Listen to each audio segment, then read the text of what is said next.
Hello and welcome again to RC Model Reviews, and the weather has warmed up here in the Southern Hemisphere, so I am back in the workshop. Now on the bench today, something to look at. This is one of the Fun Fighter series from HobbyKing, and this is the Rare Bear, which apparently is the fastest of them all. And I'm going to show you what's in the box, then I'm going to put it together, and then I'm going to fly it. The Rare Bear comes in this great big box, like this big flat box, and as you can see, all the bits are neatly stored inside. It's a bit hard to hold actually while you're trying to organize the camera, so I'll just tighten up on that and you can see what's in the box. There we go. There's not that much to it, to be totally honest. It's very small, I think about 550 millimeter wingspan. We've got the fuselage with the wing already attached, the servos are in place, there's a canopy over here, there's a vertical stabilizer here, and underneath there is a horizontal stabilizer, plus the instruction book. So I'm going to take all these bits out, put them on the bench, we'll see what they look like. In usual HobbyKing style, it's all taped to the box very well. In fact, getting it out of the box may be the most difficult part of the whole exercise, from what I can gather now. So I just run my knife across all this sellotape, holding things together. Free it all up. Some more here. This is glued, so I'm going to have to cut through the cardboard. I must say that the packing certainly seems to be very good, so if you're a bit worried about it getting damaged in transit, I don't think you have to worry too much. It seems to be well protected from the effects of errant shippers and mail workers. Now, getting it out, as I say, is going to be the hard part. Let's have a look. I have to cut through that because otherwise the propeller won't fit.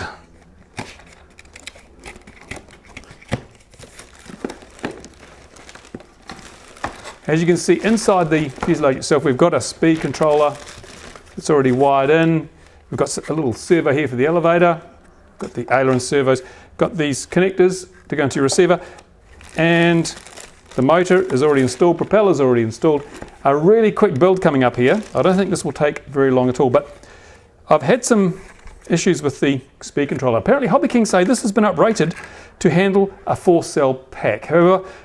However, the very same speed controller blew up in a friend's model just last weekend. In fact, there's video on my XJet channel of that controller going haywire and not working at all. So, and I've heard of others who have had problems with these speed controllers causing problems. So, something to be a little careful of. I'm going to take this out. I'm going to put in a HobbyKing 30 amp speed controller because I don't want to have to go through the hassle of removing it or possibly having a dead stick or a fire if this speed controller blows. Now, I notice also that the battery connectors are these little tiny bullets, which obviously none of the batteries I've seen from HobbyKing anyway come with these little connectors on. So we're going to have to chop this off, solder on a XT60 connector or a Dean's connector. So something to consider when you're buying one of these, you're going to have to buy a connector to put on the ESC, unless you've already got an ESC that has the right connectors. So if you plan to use the built-in ESC, you'll have to change the plugs. If you're buying another ESC, which I recommend, then get one with the right plugs for your battery. Simple as that. So that's the fuselage. Got this little titty plastic cowl. They break really easy. I've seen lots of broken cowls on the internet, so be careful with this. We have over here, better get my knife again. Well, here's the vertical stabilizer, as you can see. Not much to talk about there. Get the canopy. My trusty knife. Make sure you don't cut the whole thing up while you're doing this. It seems to have a rare earth magnet stuck in here, which will probably be for retaining the catch. I don't know that I'd rely on that, but we'll find out. Depends how well the canopy fits into the fuselage, doesn't it? Because I have heard some people say that the fit is not the best. Let's just give it a bit of a dry fit and see how it goes. See if there's actually good alignment there. Here we go. This probably pushes in the front. These wires are a bit of a problem.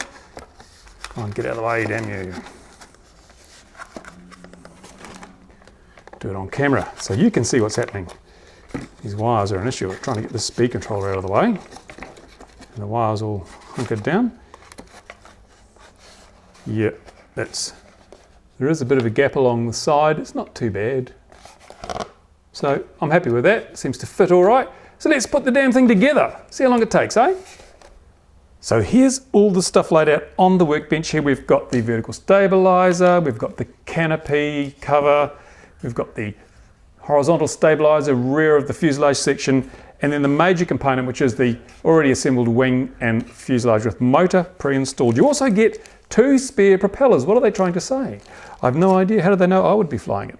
You get a push rod, normal little push rod with a clevis, plastic clevis on the end, and a horn that obviously has to go in the back here to give us a connection to our elevator. Now these are EPO, so you need to work the hinges to free them up a bit. If you don't do that, then your servos will struggle against the hinges. And I'm not sure, hopefully these look a bit worked already. So in fact, here's something so interesting. Quality control. This one's come and the horn is actually busted off it already. It hasn't even been stuck on very well. So I have to re-glue this. A lot of epoxy on there, but I think probably in transit, even though it was well packed, it got a knock and that busted off. So to make sure that's glued on properly before we fly it, or it could be a very short flight. Right now I'm going to have a look at the instructions, and the instructions look very good. I mean, look at this. How often, especially in a HobbyKing model, do you get a book of glossy instructions that is 7 pages long, filled with lots of pictures and lots of information about how to assemble your model? That's pretty good. Considering how easy this is to put together, this is probably a really overkill manual. I've seen some far more complex models come from HobbyKing with virtually no manual at all. So this will be a breeze.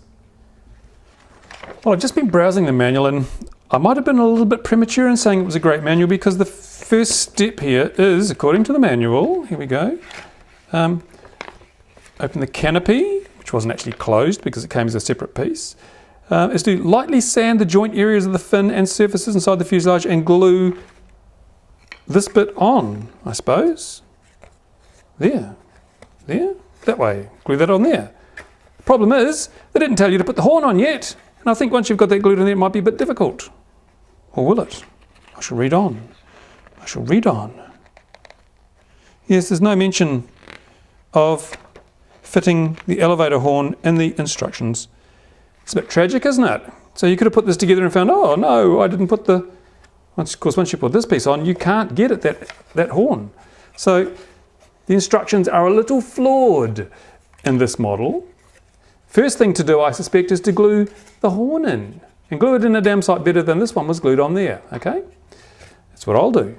Let's mix up some HobbyKing epoxy. This is a HobbyKing plane. Might as well use their epoxy to glue that elevator horn in place. We'll also glue that aileron back on because, well, the aileron horn back on, because that doesn't look too good, one aileron horn. Not going to give us much control at the speeds these things fly at. Equal amounts of part A and part B. There you go, mixed up with your favourite screwdriver that you don't intend to use for undoing screws anymore. It's important when you're using epoxy, just a little tip here, to make sure you mix it very thoroughly. If you don't mix it thoroughly, then it will be a lot weaker. Some brands recommend you mix for at least 1 minute before you actually start using the stuff. Now the epoxy, well, I'm here, might as well mention the HobbyKing epoxy. I use it, but it is a very brittle epoxy. Probably not the best one for this job, actually. I should have used something else that's a little more flexible. I have used the Parbond, which is excellent. It has a lot of flex. And some people think, oh, it's not very good because it doesn't go hard. Well, when you're using epoxy and you're using it in a high stress situation with flexible materials like foam or wood, you don't want it to go absolutely brick hard because it will crack and break and pull away from the surface. You want a little bit of give, a little bit of yield, so that when things flex, the epoxy flexes too, but it remains stuck to the surface you're trying to glue it to. So as I say, this is probably not the best epoxy to use for this job, but I'm going to use it because, hey, it's a HobbyKing product. Whoops, might as well use HobbyKing glue. Now, just see if I can get this in camera shot for you. Make a bit of a fillet down the side. There we go. Hopefully you can see that is glued in there. We'll leave that to go hard. Just make sure it's perfectly lined up first, because I don't want it at an angle. I want it perfect. There we go. That seems pretty good. Extra epoxy on my hand. I'll use that on the wing of the horn that's popped off this wing. As you can't really see in shot here, let me take a moment to reposition the camera. I need a cameraman. Anyone want to work for free? Because I can't afford to pay you. Here we go.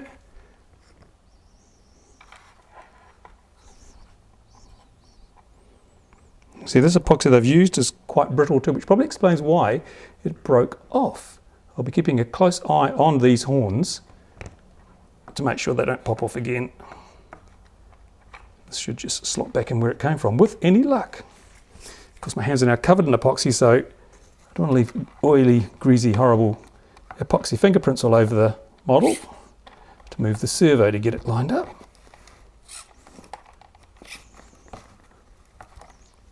Doesn't seem to want to go in very well. Allow me to wipe my hands for a moment. Get rid of all the sticky bits. That seems a little better.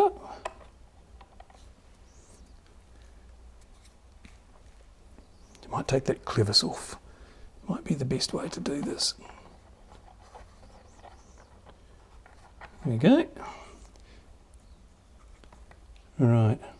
Hopefully that will glue into position better than new, because new wasn't that flash, was it? While we're waiting for that epoxy to cure, I'm going to talk again about the speed control, the stock speed control that comes with this model. And here it is. That's the thing there. It looks pretty big, doesn't it? It looks like quite a brutish type of speed controller. You'd think on a small plane like this, that would be overkill, but it's not, because it's not really a very good speed controller. On 3 cells, it gets hot. On 4 cells, it just gets so hot that the damn thing breaks. In fact, here's one I broke earlier. Well, I didn't break it. Another member in our club broke this one, and here's what it does now. You must have got too hot, eh? Oh, no, it's gone again. Yeah. And it's reinitializing. So I had a close look, and these really, they're 20 amps. And when you put a 4-cell pack in these models, the Fun Fighter series, they draw more than 20 amps. So it's only natural that a 20 amp controller will have a very limited life in such an environment. So I recommend, if you want to go 4 cells, take the standard speed controller and use it in something else. Something that's not going to draw more than 15 amps on a 4-cell pack. And if you really want to get reliable operation out of your Fun Flyer, whatever it is, the Rare Bear or whatever, spend $8 and buy yourself one of these. It's the HobbyKing, have I got it up the right way? Yes, I do. It's the HobbyKing 30 amp ESC. It's rated for 4 cells. It's rated for 30 amps. So when this is drawing 25 amps, zooming along at 120 miles an hour, this isn't going to catch on fire and burn your model down. Best thing you can do, as far as I'm concerned, upgrade the speed controller before you even fly the damn things. Okay, you can fly them with the standard speed controller, and if it's nice, cool weather and you don't give it too much throttle, then you might get away with it. But why take the risk for $8? You can be guaranteed that your speed controller won't burn up. The horns are all glued on. The epoxy has dried, very strong, happy with that. The repaired horn over here, also very strong, happy with that. Notice these clevises have a little retainer on them, a little piece of plastic that slides over to stop them popping open. Well, one thing I noticed with the elevator clevis that they provide, it doesn't have a retainer. At least if it does, it's got lost somewhere. I looked very carefully, right through the box, all the packing, couldn't find a retainer. And that means I'm going to have to make one up, because I don't want this popping off in flight. Obviously at 120 miles an hour, the results would not be good. So I will do that. But just to show you what happens next, we have the elevator servo in here. I'll move these wires out of the way. The little push rod obviously just pops on there, runs through the fuselage like this, and then the elevator with the horn on that I glued goes up this way and pops on here somewhere like that. And then we glue it. And then the fin glues in there. Whoops. And there's most of the gluing done. In fact, probably all the gluing done. Doesn't take much work, as I said, to put these Rare Bears together. In the end, I used a bit of heat shrink. Turnigy heat shrink, of course, yes. Keeping it in the HobbyKing family. A bit of heat shrink that just slides up over here, and I'll just put a bit of heat on that with my heat gun, just to make sure. But I won't try not to melt the foam, of course. I notice there's a bit of slop in there. Hopefully that won't make too much difference in the air, given the very small amounts of throw required on these, because they fly so damn fast. So I will do that. I'll heat that up. You might also want to play around with the clevis and adjust the, if I can get this right, you see the clevis, adjust it so that when you fit this onto the rear deck and the servo arm is at 90 degrees like this, or as close to 90 degrees as we can get, then the elevator is going to be pretty much level. I noticed on this one, the clevis was wound on too much, and with everything set up neutral, the elevator was almost fully down. So you need to make sure you set the clevis before you glue it on, because it's not so easy once the top's glued on. You can still get at it. There's a hole in the back. You can still get some access, but much easier to do it before you actually get to that point, because you have to take the arm off the servo to do that sort of thing. Just a little tip. Tail's all glued on now, as you can see, hopefully in this rather not imperfect lighting at the moment. So I've got the tail glued on, the top section of the turtle deck glued on, then the vertical stabilizer glued onto there. Not a problem. And so it's looking pretty close to being finished now. What I've got to do, of course, is I'm not going to use the stock speed controller. As I said, I've got the HobbyKing 30 amp speed controller with 3 amp UBEC, and I've already wired it up with the little bullets that were on the old speed controller, which I've got somewhere else at the moment, and I've put on an XT60 connector here for the battery, because that has some other little bullets which I haven't seen a battery that uses them, so whatever. And there's your receiver lead. So I plug this in, but before I do that, I'm going to give you a little tip now, just a little tip. If you've got a speed controller like this, and you notice it's completely wrapped in blue heat shrink, if you want to get better performance or longer life, you need to uncover the heat sink that's in there, because if you look, one side has got convolutions on it. You can see that there's all the components under there and that bit of heat shrink, but on this side it's flat, it's perfectly flat, which is great for sticking a label, but you want to get the heat that heat sink sucks up. You want it to be liberated, and the heat shrink itself is actually an insulator, so you need to cut away the heat shrink around up to, but not quite over the edges of the heat sink, so that the heat can actually dissipate and get out. Otherwise it gets locked in there by the heat shrink, and you'll never get as much performance, or you won't be able to use as much power as you otherwise could, because the speed controller will overheat. So that's what I'm going to do now. I'm going to cut around the heat sink, and you'll see the shiny metal come out.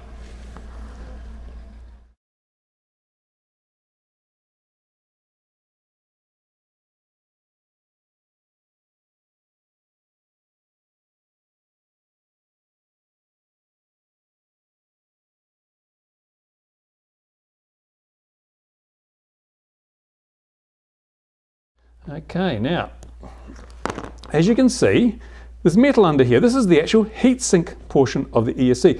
Now that I've cut that away, the heat can radiate away or get conducted away by airflow over there. It's not insulated by that layer of heat shrink covering. So this ESC will actually run much better, it'll run cooler than if I just left it in its stock form. So some some ESCs, as you'll know, have that cut away, and you'll see fins and all sorts of things. But even on these small ones, if you cut away that heat shrink material, then you'll get a much cooler running ESC, which is pretty important in a model like the Rare Bear, which is going to run pretty hot anyway.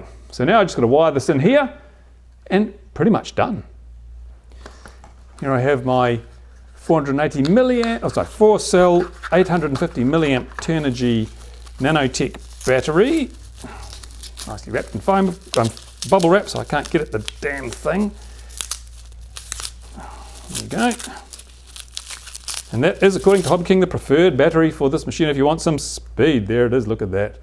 And these are rated at 45 to 90 C, which seems like an awful lot to me, but the best thing is you can charge them at up to 10 C. So no waiting around for another flight of your Rare Bear. Now the battery seems to be capable of fitting in here. I have to cut a bit of foam away, I think. Not quite, the hatch won't go down if I put the battery in there. Unfortunate, but true. And over here I've got my receiver, my FreeSky 4-channel receiver, and the ailerons will plug into channel 1. Like so. There we go. So we're only using 3 channels on this model, no rudder, just your elevator, ailerons, and your motor. That just leaves the ESC to plug into channel 3. Like so.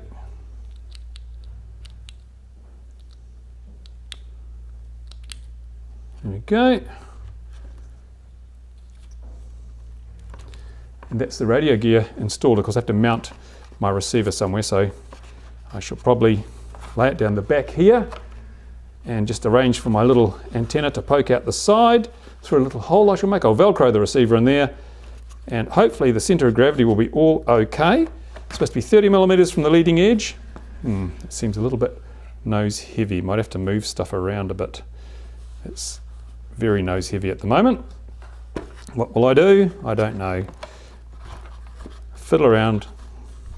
What do I have with the battery there? That's a bit better. Yes, maybe a bit too far back then. Leave it with me, I'll have a play. After much farting around, I think this is going to be about the best layout for my Rare Bear to get the CG roughly right. Receiver will be right down the back. Still a little nose heavy with the 4-cell pack. Receiver's right down the back, as far down the back as I can get it, which is good, keeps it away from all the noisy bits, the speed control and so forth. The ESC is on its side here, and I'll just take this battery out so you can see that it's actually, you can see the shiny metal bit. That means the air flowing past the motor will blow over that, keep it cool. And the 4-cell pack will have to go in here. I have to do a bit of cosmetic on the old foam inside so that it can fit it down far enough. And when I do that, and I put the canopy on, that's just slightly in front of the 30mm mark for the balance. In fact, I think that may actually be still a little bit nose heavy. So we'll fly it like this, and we'll see how it goes. So there it is, not much to build. This little model, the Rare Bear, which is supposedly the fastest of all the fun fighter models from HobbyKing. Now she's all installed, ready to go. As you can see, it's an attractive model. The lines are quite nice. It balances a little ahead of the CG on the plans, but I can't get the CG any further back without any major work using one of those 4-cell LiPo packs. So now all I have to do is wait for the wind to drop a little bit because it's quite turbulent outside. It's blowing from the wrong direction for this airfield, makes it rough and bumpy, not the best conditions for test flying a model this fast. So stay tuned for part 2 of the Rare Bear review video when you will see me throwing this skywards, and we'll see what happens after I do so. Thank you for watching. Stay tuned, subscribe if you're not a subscriber. This is RC Model Reviews on YouTube.